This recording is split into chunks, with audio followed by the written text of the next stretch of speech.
So praise God, we have to pray fervently. Praise God, and effectual. This is what we have to do at this time for today. Praise God. We have to pray for our marriages. We have to pray for our children. We have to pray when we go on our jobs. Praise God. We have to pray when we go out into the community. Praise the Lord. Prayer is so important. The Bible says, if my people who are called by my name would humble themselves and pray and seek his face and turn from our wicked ways. We have to turn it around. Praise God. That means change direction. Praise God. Turn from our wicked ways. Then he will hear from heaven and forgive our sin and heal the land. So praise God. I am just so honored to be here. And I thank and praise God for Pastor McMillan in her absence. Praise God. Thank you so much, Pastor Greenway, for the invitation. And thank you so much, Evangelist Pat, for the invitation. God bless you. And all of the other evangelists and ministers in the house. Pastor Hampton, I certainly appreciate you. This is my friend, Pastor Hampton. She traveled all the way down from Montclair. Praise God, along with her daughter. So I thank and praise God for them joining us on this year. And I know that this is just going to start us fellowshipping with one another, more often.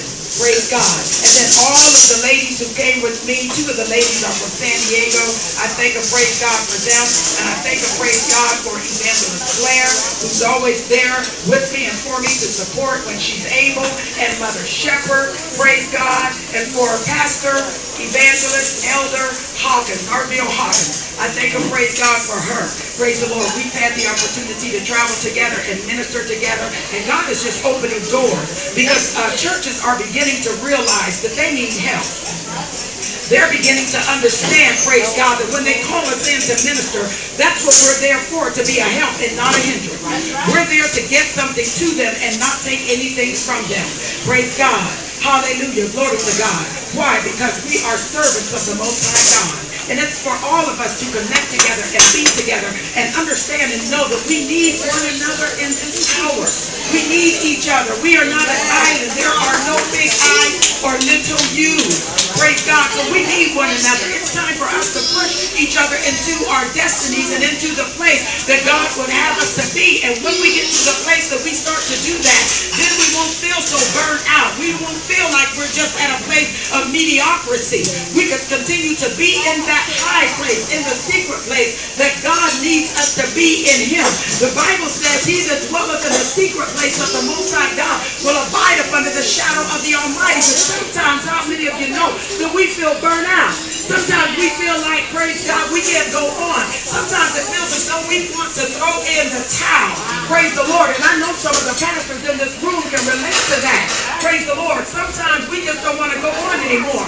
Why? Because we're the ones praying and we're the ones preaching and we're the ones, praise God, entreating the Lord on behalf of somebody else. And this isn't even my word, but it just seems as though, praise God, the Holy Spirit is pushing me right now.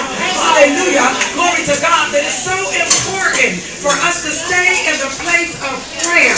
I always talk to my husband and we download together about the Word of God. And we always say that we got a hold of this thing and you got to grab it in the spiritual realm. You cannot grab it in the physical realm. The Bible says that those who worship him must do so in spirit and in truth. And so you have to grab hold of this thing in the spiritual realm. You've got to be able to walk by faith and not by sight, but it's in the spiritual realm, praise God. And we know that without faith it is impossible to please the Lord. So we got to walk this thing in the spiritual realm. If you could see it in the spiritual realm, praise God, I feel my help coming on, and I ain't even at my message. But if you could walk this thing, hallelujah, and see it, envision it in the spiritual realm. You got to see it in the spiritual realm. A few months ago, I got a report from the doctor, praise God, that they saw something, hallelujah, that didn't look, hallelujah, quite right, praise God. They said it was a mass. Hallelujah, glory to God. And they told me this back in March. Hallelujah. But how many of you know, praise God, that I saw myself preaching the Word of God? I knew that my work was not over. I began to entreat the Lord, hallelujah, on my own behalf. Because I read in the Word where it says, physician, lay hands on yourself. I began to go in my prayer room and I started tearing down, hallelujah, strongholds and binding the devil. Because I could see it in the spiritual realm. Hallelujah, glory to God. I could see my healing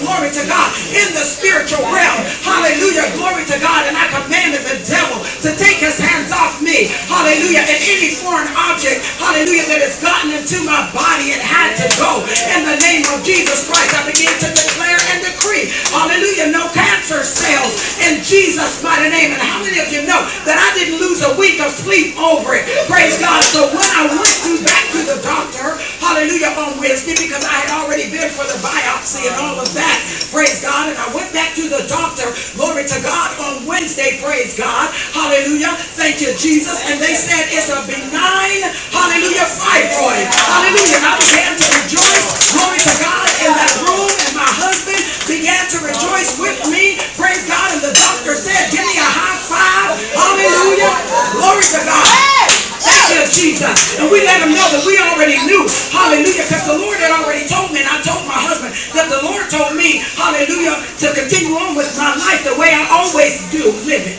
Praise God. Hallelujah. He said, eat the way you always eat. Sleep the way you always sleep. So that let me know, praise God, hallelujah, that I was already healed. Hallelujah. So there is nothing that we have to worry about. But how many of you know that when we get that negative report from the doctor, the first thing that comes along is the fear and the intimidation. Praise God. And so you have to do all that you can to push fear out of the way. Push doubt out of the way. Begin to look at the thing in the spiritual realm. Praise God. Many of us in this room, praise the Lord, has had, hallelujah, prophecies spoken over your life. Hallelujah. Well, I haven't read anywhere, hallelujah, where a dead servant was able to get those prophecies fulfilled. So if you have had a prophecy spoken over your life, hold on to that prophecy. Hold on to that thing and know that you shall live and not die and declare, hallelujah, the works of the Lord. Because God is not a man that he shall not, nor the son of man that he needs to repent about anything.